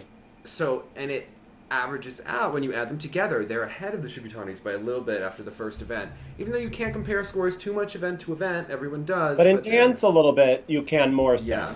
Yeah. So, in dance, you're starting to see that there's actually more of a battle there, but it's clear that Chalk and Bates are clearly the third. Yeah. And even though the Hubble and Donahue free is lovely, it's not my favorite thing they've done, but to me it is clearly the strongest Vehicle. of the programs. Yeah. And I think it would be even more noticeable side by side with the other programs. Yeah, so that's interesting. That'll be an interesting final. Again, it'll be a competition within the competition. It's true. Yeah. But again, talking about Tessa Virtue last week and how much that little bobble cost them in momentum. Just to think branding, talk, chatter, it makes such a big deal in skating. And the fact that they missed, because they were at a 199 and change last week. And I remember when, after the short dance here, when the French got an 81 and Tess and Scott got a world record last week, but they're only 1.6-ish or 1.5 apart in the short dance. And we've said all along that we think that the Canadians are going to win the short dance at the Olympics, but they're going to have to win it by a decent margin because the French create that moment like at Worlds last year, and they got a new world record in the free, but they got a new world record for the total, and they're the first to break the 200 mark, and now it's going viral, and Tessa and Scott will, in all likelihood, break the 200 mark next week. I believe that's what's going to happen. and it's going to be a week late and a dollar short. And a dollar short. Yeah. A Canadian dollar, so like 70 cents. Yeah. And it's going to be just that much, but the momentum is turning. And It's already turned. I think the tides have already turned. And Dave, you're making great points about it happening last week, but I wonder if it happened at Worlds when they happened won. At Worlds with the fall. Mm-hmm. And we said that people got so. angry about us in the comments, but I really think it happened there because when it happened at Worlds, and I don't think there's anything Marie-France can do to stop it. It happened at Worlds, and then the kicker is when Tessa and Scott picked Moulin Rouge, because it's kind of nail in the coffin. It was the nail in the coffin, because the difference is that even if this is not the French's best vehicle, they picked a classical piece of music that's beautiful. They skate beautifully to it. Even if you think that it's similar to what they've done in the past, it creates a moment, and it's real art. Again, Moulin Rouge I would consider like pop art. And there's a cheapness to it. That's absolutely it. It's kind of like a show choir versus Maria Callas. Yeah. I don't know how to say it. And the problem is everyone's going to go nuts. Mm-hmm. Everyone's going to go nuts in the comments. Yeah. What I will say is Tessa and Scott are brilliant skaters. I love Tessa and Scott. So I struggle with this in the same way I struggled where I actually really like both teams. And when I imagine Tessa and Scott winning, I'm like, oh, that's a shame the French don't get to win. And then I feel the same way both ways, but I think that I really think that the French are going to win.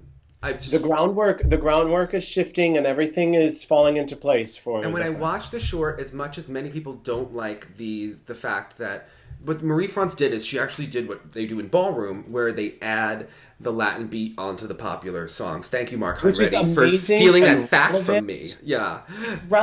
It's not Moulin Rouge. It's like 20 years old already, or however old it is. It is current. That's what goes viral. That's what's applicable. I showed it to my friends when I was doing the Turandot in Vancouver. I always make people watch. Ed Sheeran, you made them watch? Yes, and they were like, oh, this is awesome music. I love these songs. Look at how cool that is. And I was like, that's going to get them. And they're not sacrificing art, if you will, to do it. It's not overly obvious. So last year, Tessa and Scott really nailed the Prince thing. Absolutely. Him passing and using the Prince program and using the music, and the Purple Rain was like the perfect music, and it carried them. And I really thought last year that the first part of their free dance music was awesome, because it was something we hadn't seen from Tessa and Scott. And I actually thought that the second part was the cheesiness and the Tessa and Scott Canadian cheese factor that they fight. That we know that they don't have to do, but they often are opting to do. Yeah. And I really feel that this year, I find the short strange to me. As much as I like them and I like parts of the music, it's very forced. It's the Virtue and Moyer are free. The Virtue and Moyer, no, it's short. The Virtue and Moyer are short. Sorry. Even though I think that their elements are stronger, and I really enjoy many of their elements, I don't love that music or the program. And the Oya Como Va part I find really strange. And the whole thing, forced. It's forced in a weird way. I feel like I think they overthought the program selection this year. I feel like the French were like, we're going to do Moonlight Sonata, and that's what we're going to do. And I feel like, and we're going to do Sheeran, and that's what we're going to do.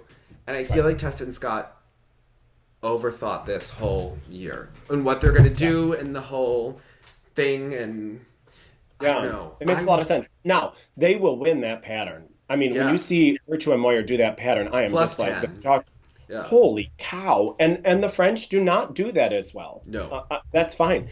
But you know what's in the extras?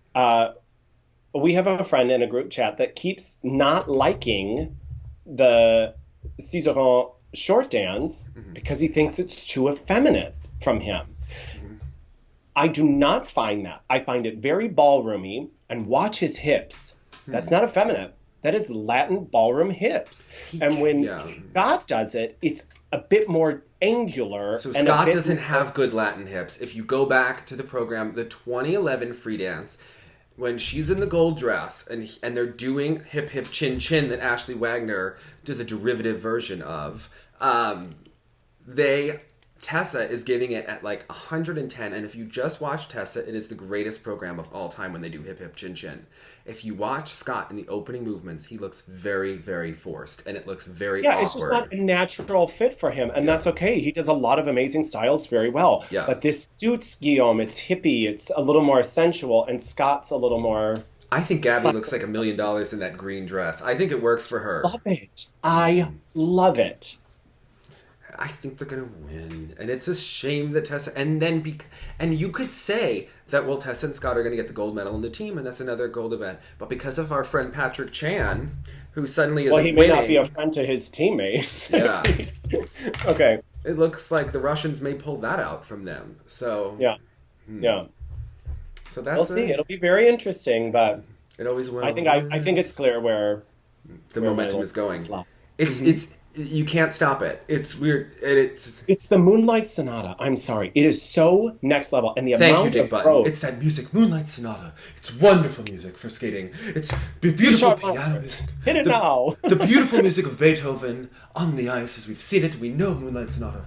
And it's remember he did that when Sasha Cohen skated to it. He was like, when I was studying classical piano before I started singing, and people would like skate to classical piano music, I would wait to hear what Dick Button would say about it. What's his name? Vyacheslav Zagarudniak or whatever his name is. Remember him from a million years ago? And he would do this Chopin Polonaise.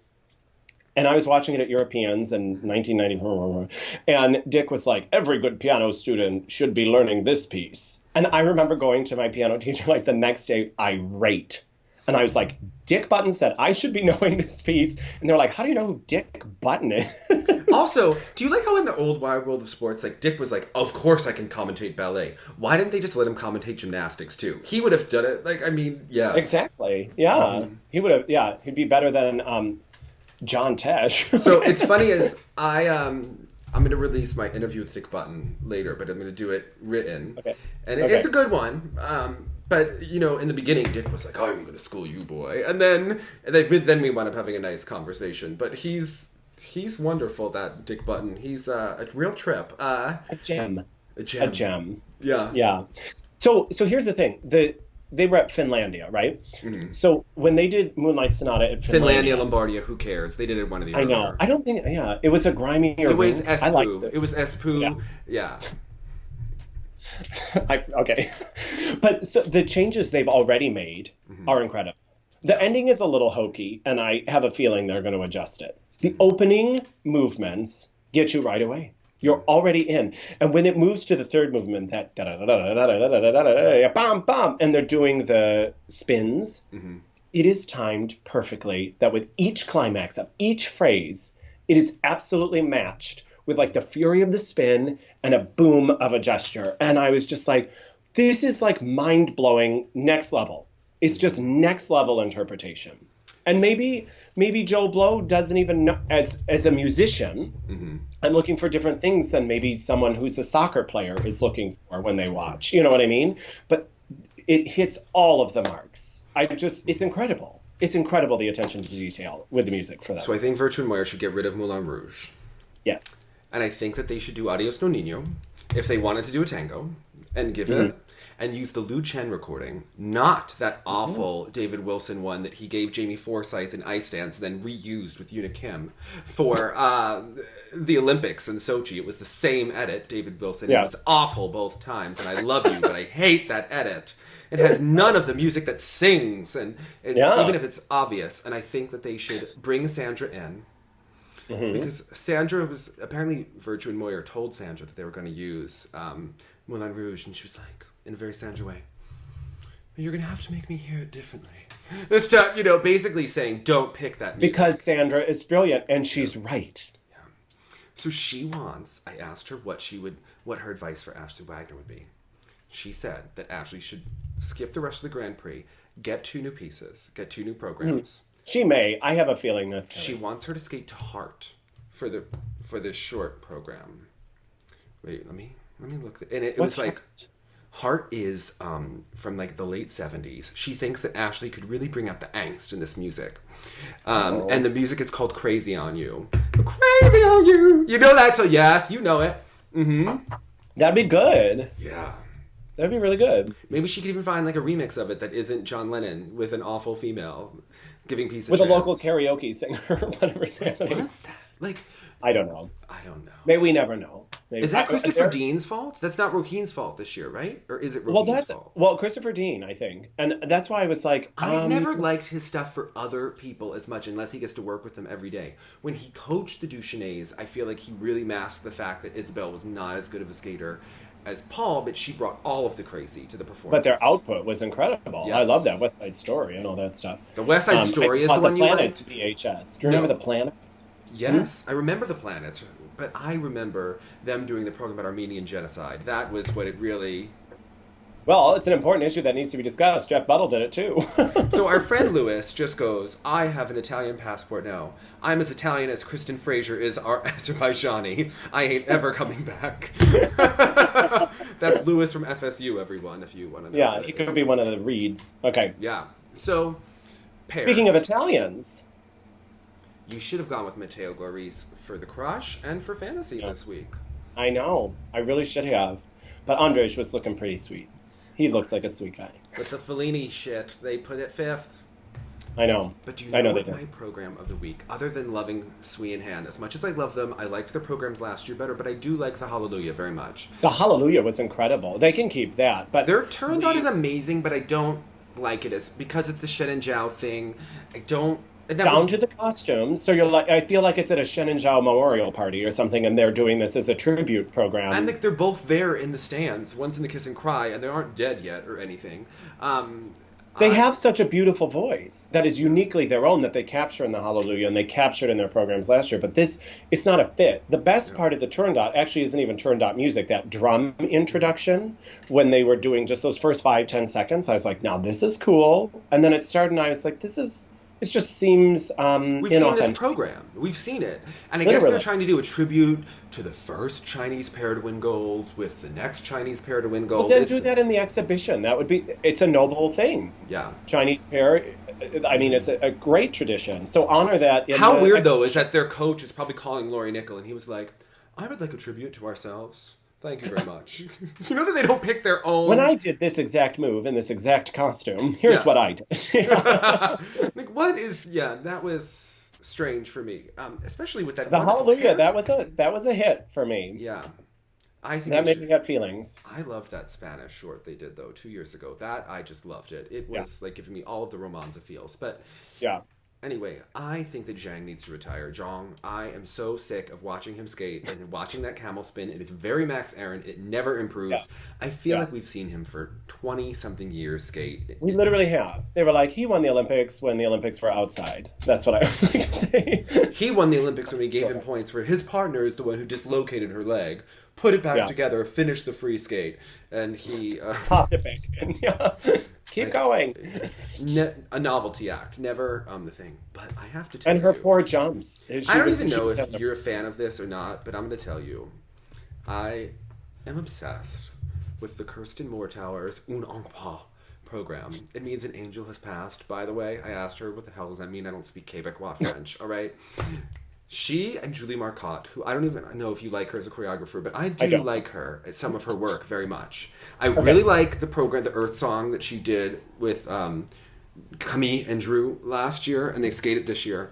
And then this Kirsten Moore-Towers program, it makes Kirsten look so much better than she ever has with the Mark She Millet looks programs. like $1 million.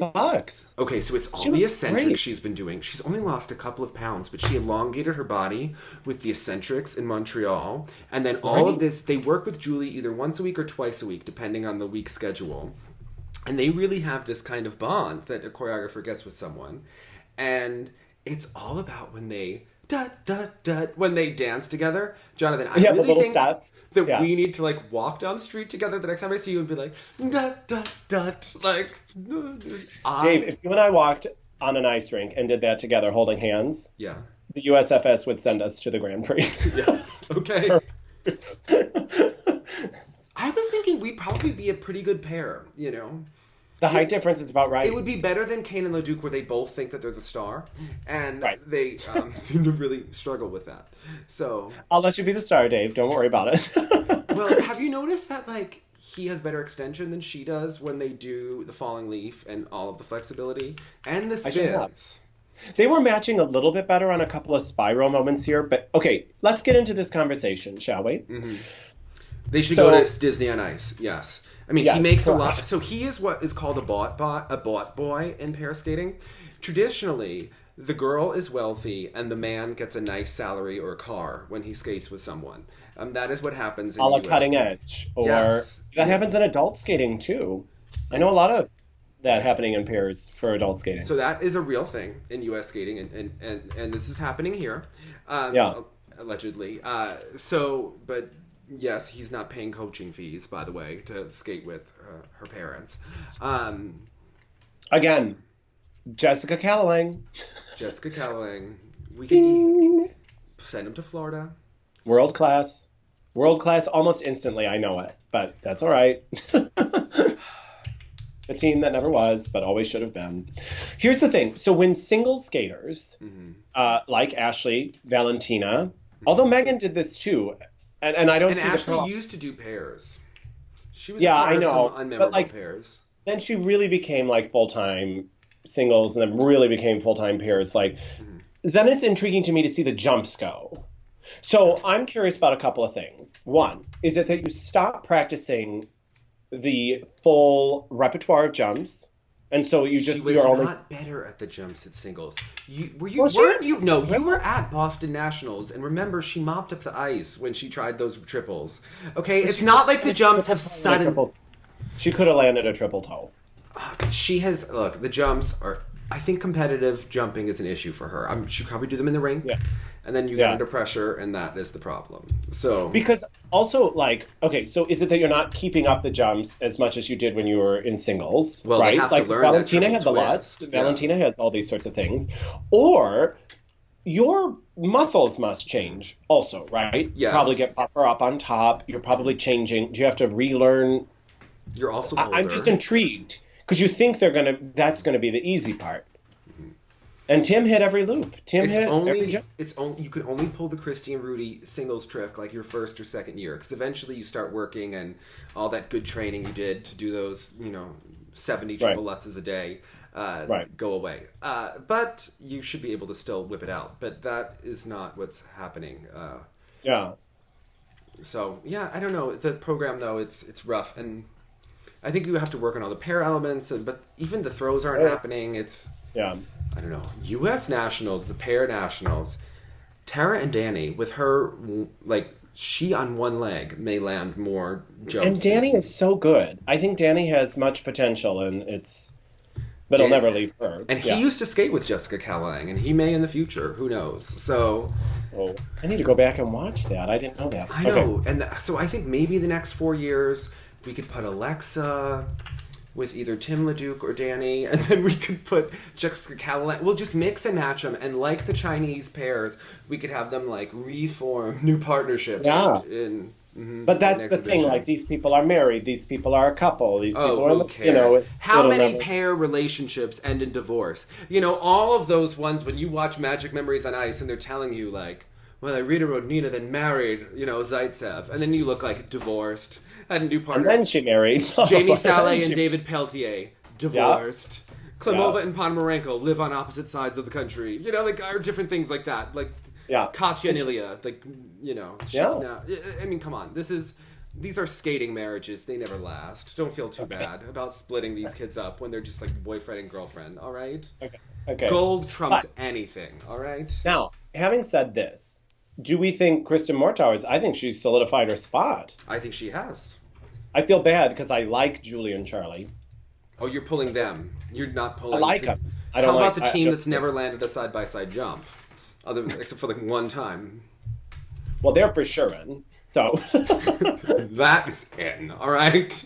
They're too good, Jonathan. We can't leave them home, Yeah, exactly. Although I do think that, you talk about a Canadian fluff piece, Dylan bringing in Luba and saving her, from that awful old coach, and her saving his career because she's so light that you don't even have to notice his bent arms on the lifts because her positions are so beautiful. I think that's a good story. So, yeah. But I was proud of, Kristen Mortowers is obviously a girl of quality. Kirsten, sorry.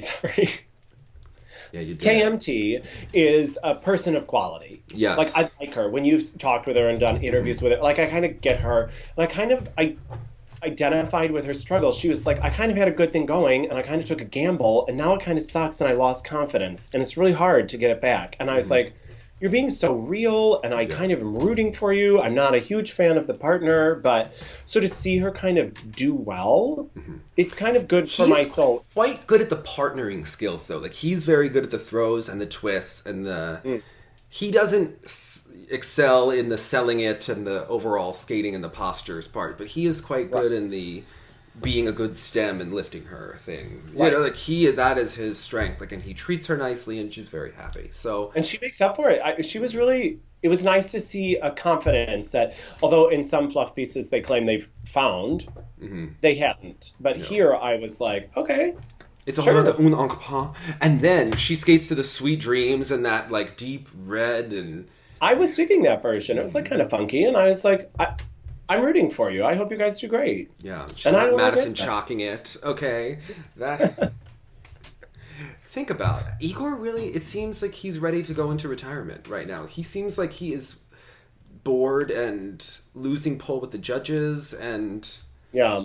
The Madison Chalk programs, if you've ever watched any of the old, go to the Hyacinth B channel on YouTube and watch like the 99 or 2000 Ice Dance Championships, and then like after Liz and Jared, it's like the other teams that he had, like watching Eve Shalom and watching... Oh my gosh, how come we never made the joke about Liz? She went to Jared! Okay. And Magic Memories of Ice, or Magic Memories on Ice, they do the... They talk about the race car program for them. Remember? Yeah. See it? It's cyclical. Okay, sorry. I saw when they were talking. I did see when he goes, back in the day when we used to criticize people for not being feminine, and he's showing Midori Ito, he's like, now we celebrate it. And I was like, oh.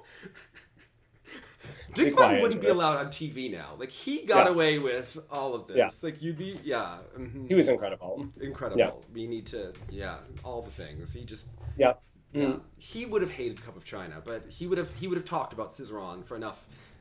I don't think he's seen him yet, because some people get really upset when Dick gives articles that he said that Javier is the only creative one, and I said, like, he may not have seen skating since Boston. Like, it's always questionable, like, what Dick has really watched. Yeah, or which events they're tuning into and which disciplines. Yeah, I agree. He wasn't staying up to watch it at 3:30, but he says he watches the broadcasts, when he feels like it and isn't ranting. So I imagine Dick. But how could he tolerate the commentary? Oh my gosh. Yeah. Well, I could do it far better, Yeah. He could. Yeah. He really could. The Dick Button gold standard. Do you think he thought Tanley was better than Carol Heiss? I wonder. We need to get Dick's opinion there. Which one was really... Yeah, that would be interesting. Carol Heiss, if you watch her, she's a lot like Tanya Kwiatkowski. Like, they really were very similar. Except Carol Heiss won things. Well, Carol had, like, a je ne sais quoi, for the day. Yeah.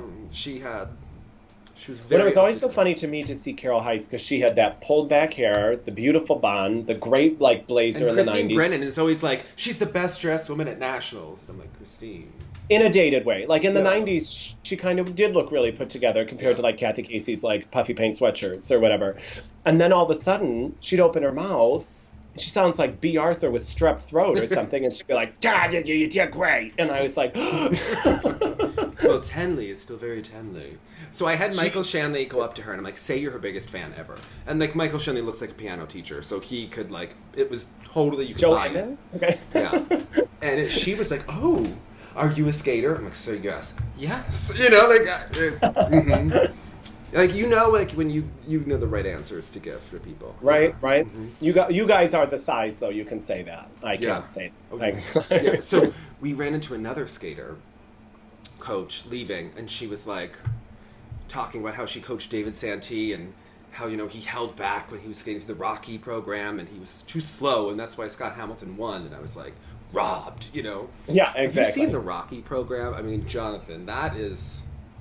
I can't say that I have. Artistically, was the Rocky program better than Scott Hamilton's mishmash of music? Like, how does one interpret that? In his speed skating suit or whatever he wore. In the Jason Brown costume from last week. Also, What was Brad Griffey saying on Instagram, that Jason was too blue because they couldn't get the pants in time? And No, Brad messed up the pants. And so they had to order other pants, and they still won't be ready in time for the next But if you have to Grand. mess up the pants, but then you have to have someone else make the pants, why couldn't you just make the pants? I don't understand that whole... I'm confused. I'm not throwing shade. I'm just confused at this whole thing. Like, what? Right. And Yeah. they're still going to be blue, but they're going to be less blue, and...